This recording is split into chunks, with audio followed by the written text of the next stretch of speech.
के बराबर फरमाते हैं ये महीना सब्र का महीना है। यहाँ सब्र से मुराद क्या है? रोजा।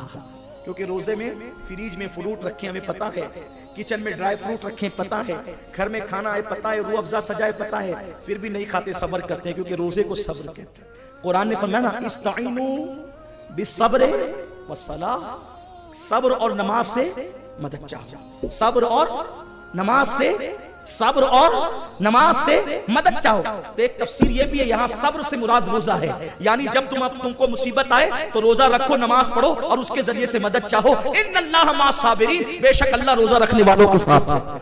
क्योंकि रोजे का दूसरा नाम सब्र है, सब्र का दूसरा नाम रोजा है। अब पता चला, आप कहते थे ना ये सब्र क्या है, सब्र क्या है? सब्र रोजा है। इस्ताईनु बिस्सब्र वस्सलाह, नमाज रोजे से मदद तलब करो। यानी रोजा रखोगे तो मदद मिलेगी, नमाज पढ़ोगे तो मदद मिलेगी। वो रोजा क्या भाई जिसमें नमाज ही नहीं।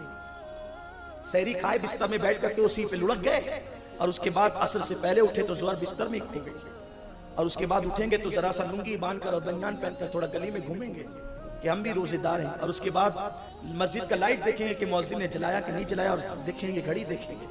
और कुछ तो बेचारे ऐसे हैं कि जो व्हाट्सएप लेकर बैठ जाएंगे, और कुछ तो ऐसे है कि जो गीबत की महफिल सजाकर बैठ जाएंगे। ये रोजा है मुसलमानों का, इल्ला माशाअल्लाह अल अयाज़ु बिल्लाह। ये भी कोई रोजा है जिसमें गीबतें हो, वो भी कोई रोजा है। जिसमें इबादत ना, वो भी कोई रोजा। रोजा तो आता ही मुत्तकी बनाने के लिए। तो आका फरमाते हैं सब्र का महीना है और सब्र का सवाब जन्नत है। ये सब्र का महीना है और सब्र का सवाब जन्नत है। फरमाया लोग, और ये महीना अब बहुत तवज्जो के साथ, बहुत अटेंशन होकर फरमाया, ये महीना लोगों के साथ गमखारी का महीना है। गमखारी, गमगुसारी का महीना। मतलब क्या हुआ? गमखारी का मतलब क्या हुआ? खैर खाई, लोगों का ख्याल करने का महीना। ऐसा नहीं कि दो दो थैली भरकर अपने घर पर इफ्तारी जारी हो और पड़ोस के बच्चे पानी और खिचड़ी पर रोजा इफ्तार कर रहे हो। गमखारी का महीना है। और आप जानते हैं कि इस महीने में गमखारी की जाती है। हुजूर सल्लल्लाहु अलैहि वसल्लम के बारे में अम्मा आयशा सिद्दीका फरमाती हैं कि हुजूर अलैहि सलाम तो बड़े सखी थे ना। हुजूर से बढ़कर सखी कौन है? मेरे करीम से गल कतरा किसी ने मांगा, दरिया बहा दिए हैं, दुर्बे बहा दिए। वहां क्या जूदो करम है शहे बतहा तेरा, नहीं सुनता ही नहीं, नहीं सुनता ही नहीं, नहीं सुनता ही नहीं। हुजूर कितने सखी थे, लेकिन फरमाती हैं कि हुजूर तो बड़े सखी थे। लोगों को मैदान जंगल भर भर के बकरियां देते थे आम दिनों में, लेकिन जब रमजान शरीफ का महीना आता तो हुजूर इतना अता करते, दोनों दोनों हाथों से लुटाते, दोनों दोनों हाथों से लुटाते। हुजूर की सखावत देखकर यूं लगता जैसे करम का दरिया जारी हो गया। गमखारी करो, जरा अपने दोस्तों से भी पूछ लिया करो कपड़े बने कि नहीं। और बने तो कितने बने? आप 5 बनाते, उसको 1 बनाए तो 5 में से 1 उसको दे दो, 4 बनाओ। दोस्ती सिर्फ चाय पीने के लिए थोड़ी है। आजकल की दोस्ती तो चाय पान वाली दोस्ती है। कौन किसका दोस्त है? टाइम पास वाली दोस्ती। लोगों से पूछा करो, सब अपने लिए नहीं। ये गमखारी का महीना, गम गुसारी का महीना। और आका अलैहिस्सलाम फरमाते हैं इस महीने में मोमिन का रिस्क बढ़ा दिया जाता है। ये बात तो बिल्कुल देखने वाली, आमदनी उतनी होती है, लेकिन माह रमजान में वो चीजें हम खाते हैं जो और महीनों में नहीं खाता, और रोज खाते हैं, है ना। क्या क्या खाते हैं, अब उसका जिक्र मैं क्या करूं, इसलिए कि आपकी तवज्जो उस पर ज्यादा रहती है कि अल्लाह का रिस्क बढ़ा देता है तो खाना भी चाहिए। अल्लाह ताला खूब खिलाए, आपको खूब खूब पहनाए, खूब खाओ, खूब पहनो, लेकिन खूब अच्छे अमल भी कर लिया कर। इबादत पे कमर कसो, मोमिन की बात है। मैं कहता हूं इस्लाम की हक्कानियत की एक दलील ये भी है कि माह रमजान शरीफ में आमदनी उतनी ही होती है, लेकिन रिस्क बढ़ जाता है, रोजी बढ़ जाती है। आता उतना ही है, लेकिन खर्चा कितना होता है बाद में काउंट करो तो पता चलता है, अरे जितना आया था उससे ज्यादा गया है। कहां से आता है? अल्लाह देता है। आका फरमाते हैं जो इस महीने में किसी का रोजा इफ्तार कराए, अल्लाह उसके गुनाह माफ कर देता है। इसी पे बस नहीं फरमाया, और उसकी गर्दन आग से आजाद कर दी जाती है, और उसको भी उसी कदर सवाब मिलता है, उसको भी रोजा रखने वाले के बराबर सवाब मिलता है। और उस रोजेदार के रोजे में कोई कमी नहीं होती सवाब में। कुछ लोग इस नियत से भी किसी की दावत में रोजा इफ्तार करने नहीं जाते कि लोग सोचते हैं यार अगर हम रोजा इफ्तार कर लेंगे उसका खाकर तो उसको सारा सवाब मिल जाएगा, हमें नहीं मिलेगा। ऐसा नहीं है, आप इफ्तारी करोगे तो उसको भी मिलेगा, आपको भी मिलेगा, और आपके सवाब में कोई कमी नहीं होगी। अब यहां पर एक मुफक्किर की बड़ी प्यारी बात याद आती, फरमाया कि अगर एक बंदा चाहे तो एक एक दिन में 50-50 रोजे रख सकता है। कितने रोजे? 50-50, 100-100, 500 रोजे रख सकता है। हैरत है, बंदा तो एक ही रोजा रख सकता है, एक दिन में 50 कैसे रखेगा? तरीका ये है, एक तुम रखोगे, 50 को इफ्तार करा दो तो तुम्हारे नामे अमाल में 50 रमजान शरीफ के रोजों का सवाब लिख दिया जाए।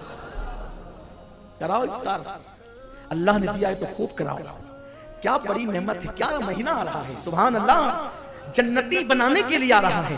हम तो माइल का करम है, कोई साइल ही नहीं, राह दिखलाए किसे, राह रवे मंजिल ही नहीं। सवाब में कमी नहीं होती रोजादार के, सवाब के बराबर मिलता, फिर सारे गुनाह माफ हो जाते हैं। अच्छा, तो सरकार ने फरमाया जो इफ्तार कराएगा अल्लाह उसके गुनाहों को माफ कर देगा। हुजूर आपके करम से उम्मीद है, वो तो निहायत सस्ता सौदा बेच रहे हैं जन्नत का, हम मफलिस क्या मोल चुकाएं, अपना हाथ ही खाली है। हुजूर ने कह दिया गुनाह माफ होते, हुजूर हमें यकीन है सगीरा भी माफ होते और कबीरा भी माफ होते, और उसके करम के आगे सगीरा क्या है और कबीरा क्या है?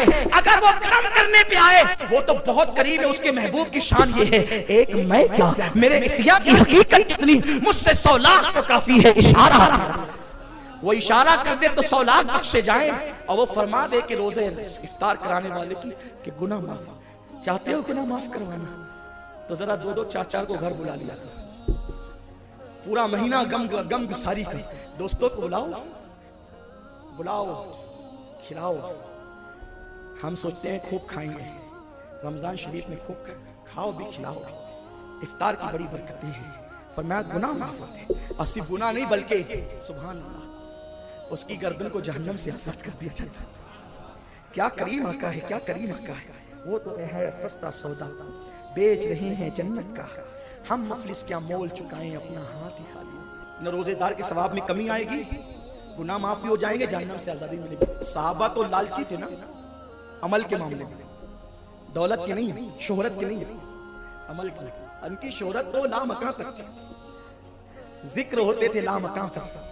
मेरे महबूब के यार ऐसे तरा उम्रुक अन सुजदा, उनका जिक्र यूं किया जाता, मा हुवा शिद्दा वल कुफार, उनका जिक्र किया जाता, उनके तस्करे होते, खुदा करता है उनका तस्करा कुरान में, तौरात में, इंजील में। वो नेकियों के लालची थे, हरीज थे, बोल पड़े या रसूल अल्लाह, या रसूल अल्लाह सल्लल्लाहु अलैहि वसल्लम, हमें ये ताकत कहाँ है कि किसी को रोजा इफ्तार करें, क्योंकि वो तो पेट पे पत्थर बांधने वाले लोग थे ना। अक्सर साहबा बज़ाहिर गरीब थे, कहने लगे या रसूल अल्लाह हमें हर एक में ये ताकत थोड़ी है कि रोजा इफ्तार कराएं।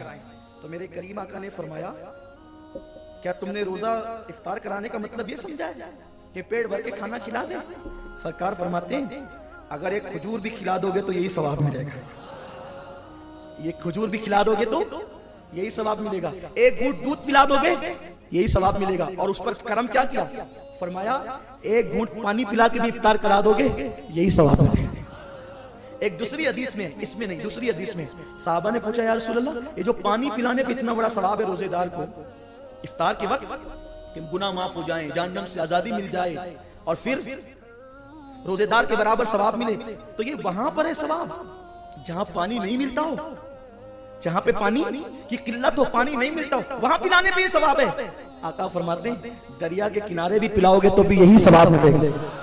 तुम्हारे मुंह से जो निकली वो बात होके रही।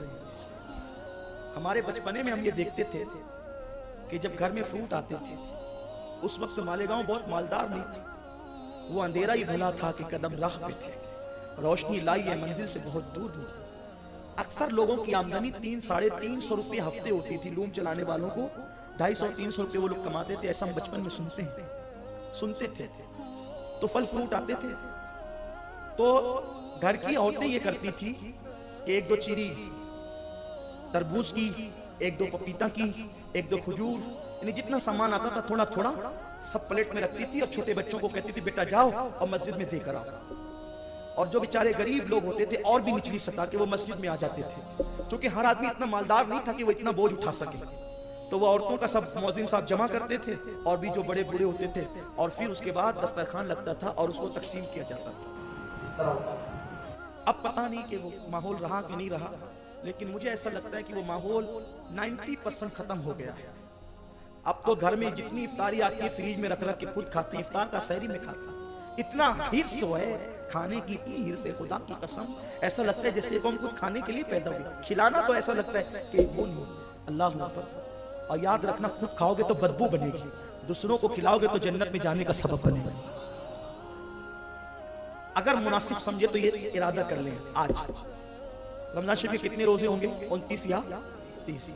हर दिन अगर आपने एक बंदे को भी इफ्तार कराई ना, तो गोया कि आपने 30 को इफ्तार कराई।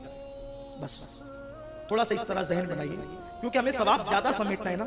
और अगर अल्लाह ने दौलत ज्यादा दी तो 5-5 को करा दो, और ज्यादा दिए तो 10-10 को करा दो, ज्यादा दिए तो 20-20 को करा दो, 50-50 को करा दो। अल्लाह ने और नवाजा है तो एतिकाफ के अंदर 100-100 लोग बैठते हैं, उसमें हिस्सा ले लो, ताकि इतने लोगों को एक साथ रोजा इफ्तार कराने का सवाब मिल जाए।